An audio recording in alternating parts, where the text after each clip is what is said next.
Hey there, fellow REIT investors. In today's midweek video, I want to highlight a few developments that caught my attention, not just because they made headlines, but because they reflect a quiet shift in how these REITs are positioning for the next phase of growth. And these developments could affect how I intend to invest in these REITs.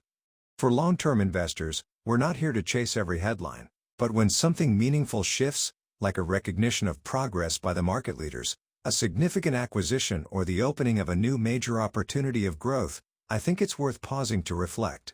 And that's exactly what we're doing today. So in today's video, I want to walk you through 3 recent developments that might seem small at first, but actually hint at something bigger. These REITs are repositioning for the future, but will I be following up with my hard-earned dollars? Before we start, let me remind you that this video is for informational purposes only and not financial advice. Always do your own research and consult a licensed financial advisor before making any investment decisions.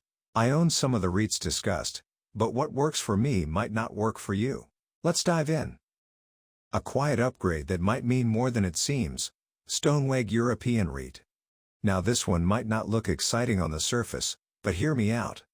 Like most of you, I usually tune out when I hear about credit rating upgrades. They often don't move markets. But what got me excited this time are the reasons behind Fitch's upgrade of Stoneweg European REIT, because they reflect real progress since the change in sponsor. Now, if you're not familiar, this REIT used to be known as Cromwell European REIT, but after a change in sponsorship, it rebranded to Stoneweg European REIT. That alone didn't move the needle for most investors, but Fitch's recent upgrade from BBB- to BBB, with a stable outlook, is a sign that something more substantial is happening under the hood.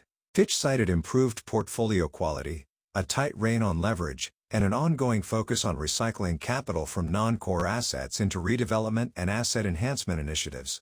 They've already deployed €30 million in capex and even took a 6.7% stake in their sponsor's data center development fund. While that caused leverage to tick up temporarily, Fitch expects net leverage to stabilize around, supported by disposals.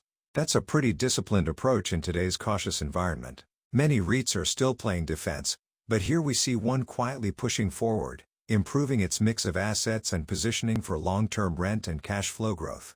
Now, I'm not saying this REIT is a screaming buy today, but I am saying it's the kind of management actions I'm watching closely, and for good reason, especially if you're thinking about potential laggards in the REIT space that could catch up if sentiment shifts. I'll leave it there for now, but we may come back to this one in more depth soon.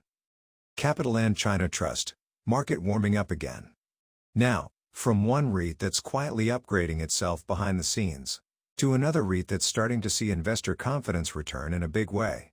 Most of you may have heard about Capitaland's new REIT listing in China, and some of you may even know that it was a successful launch. But beyond the headlines, I think this points to something bigger.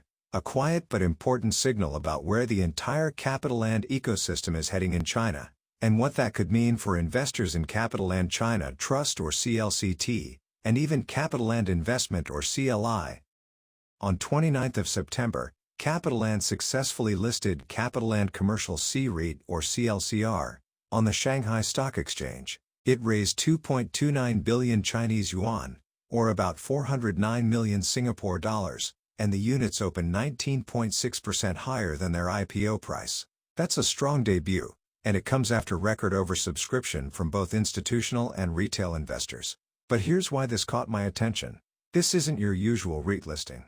It's China's first international-sponsored retail C-REIT, seated with 2 fully occupied malls in Guangzhou and Changsha, with solid catchment areas and recent IAs. It's also the first C-REIT to launch with 2 assets, which signals regulatory confidence in CLI's platform. From a Singapore investor perspective, this strengthens 2 things. Firstly, CLI's position as a capital recycling machine. CLI is the sponsor, and both CLI and CLCT hold strategic stakes in CLCR. This is very aligned with CLI's asset-light strategy, monetizing Chinese assets through onshore REITs, while keeping management fees and exposure. Secondly, CLCT becomes even more interesting. It now holds a 5% stake in CLCR, and according to Capitaland's China CEO, it acts as a kind of REIT of REITs. That's quite a smart way of managing currency, risk, and exposure, and opens the door to potential longer-term value unlocking. Remember that CLCT is trading at a huge discount to NAV while CLCR is trading at a premium. Now, of course, CLCR is restricted to domestic investors, so we can't invest directly. But if you're watching CLI or CLCT, this is a strategic development that hints at more to come.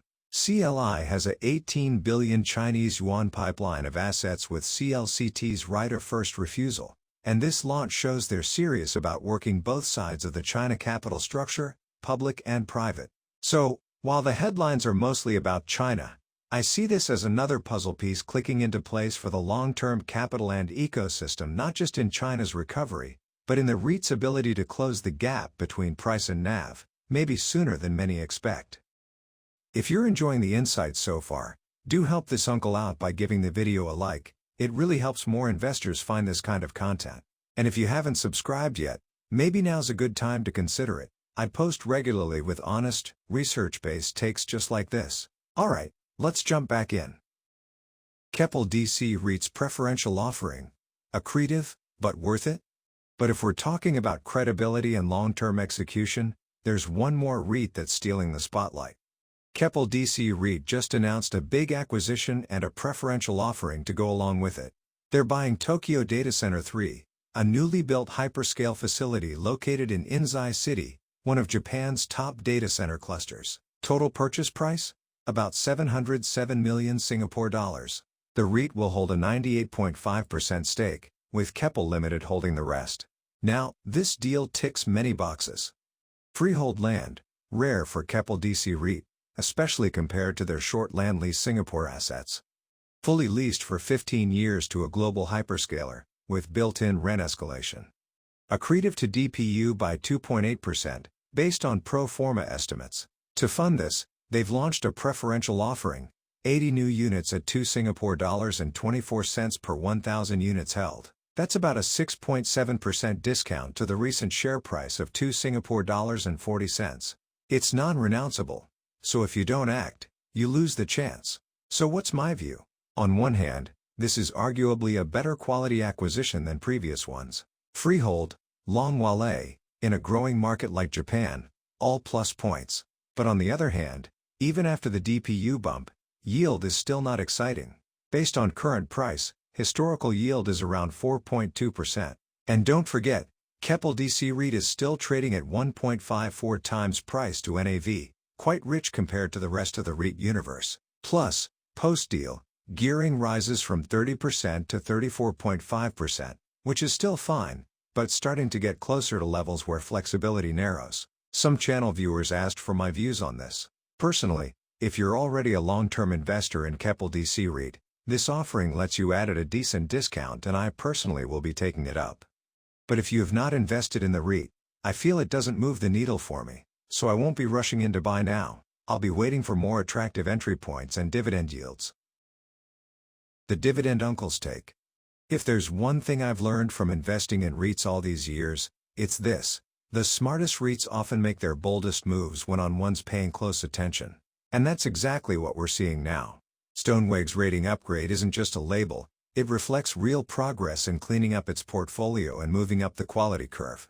CLCT is showing that even in a challenging China market, it's thinking ahead, building a pipeline that could be very valuable in the long run. And Keppel DC REIT is raising funds not in desperation, but in confidence, signaling belief in its next phase of growth. Of course, these moves don't guarantee immediate outperformance, but they're signals that some REITs are quietly preparing for better days ahead. And those are exactly the kind of signals both the market and this uncle like to see. So as always, don't just chase yield. Pay attention to strategy, sponsor actions, and long-term positioning. Because when the next rally comes, it's often these under-the-radar moves that decide who leads and who lags behind.